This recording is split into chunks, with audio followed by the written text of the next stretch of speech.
Poland's election this October may be front and center of the minds of EU leaders, but an election in Poland's conservative ally Slovakia this September could be just as consequential for the EU as well as the war in Ukraine, writes Jonathan Saxty.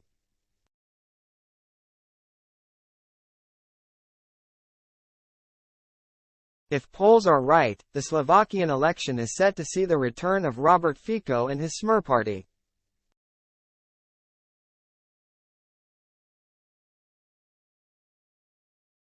Although Smer is known for its leftist economics, it is notably Eurosceptic, and has been accused of being both anti-American and pro-Russian.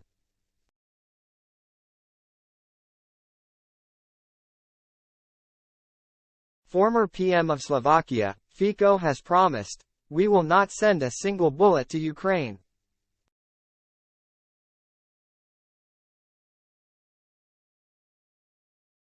The concern in Kyiv and Washington will be that with Smer in power, Slovakia will move closer to Hungary on the Ukraine conflict.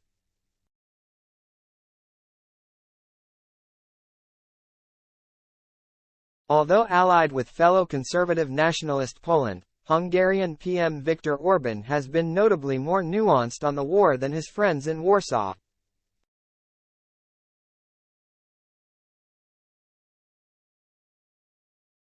A Slovakia which moved from the mainstream Western position on the war would not only mirror Hungary but growing public opinion in some neighboring conservative states.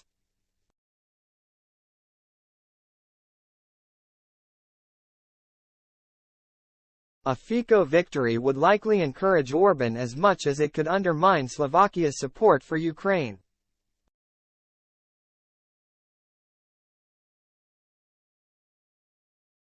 There is also a wildcard in the looming Polish election.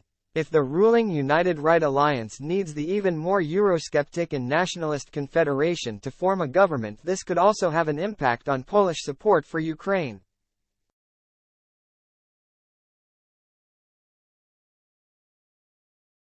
The economic impact of the war in Eastern Europe, note the impact of incoming Ukrainian wheat on Polish farmers, is also a factor for the region.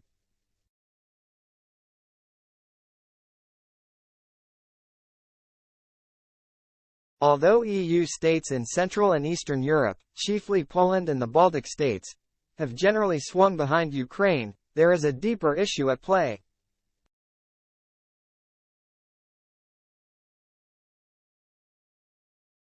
Whatever political divisions exist between Poland, Russia and Ukraine, there is no doubt that on cultural and social matters the average Pole or Ukrainian has infinitely more in common with the average Russian than with the average German, Swede, or even Brit.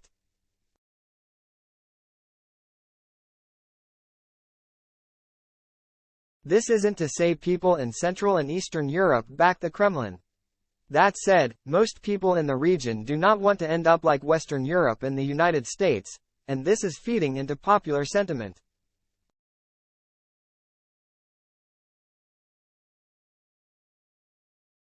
This explains the ongoing cultural Iron Curtain which divides a liberal Western Europe from a traditionalist Central and Eastern Europe within the EU.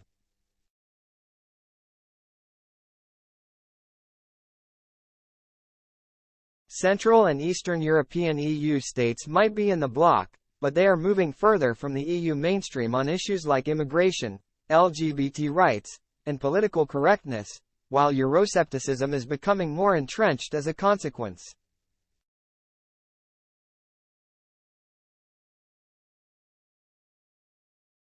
Most people in the region are also Slavs, like the Russians and the Ukrainians, and pan-Slavism is a long-standing idea within the region, albeit with varying degrees of support for Russia.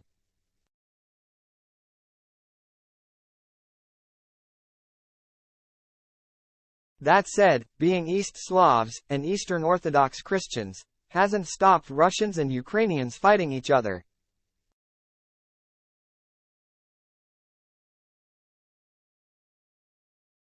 However, as a general rule, Central and Eastern European societies generally see themselves as holdouts of European Christendom in the face of an otherwise godless West.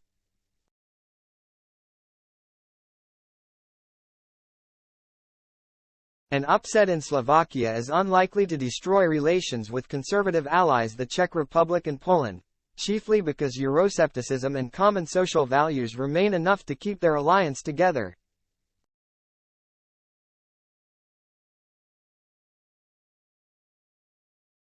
But it could be a major headache for Brussels and Kyiv.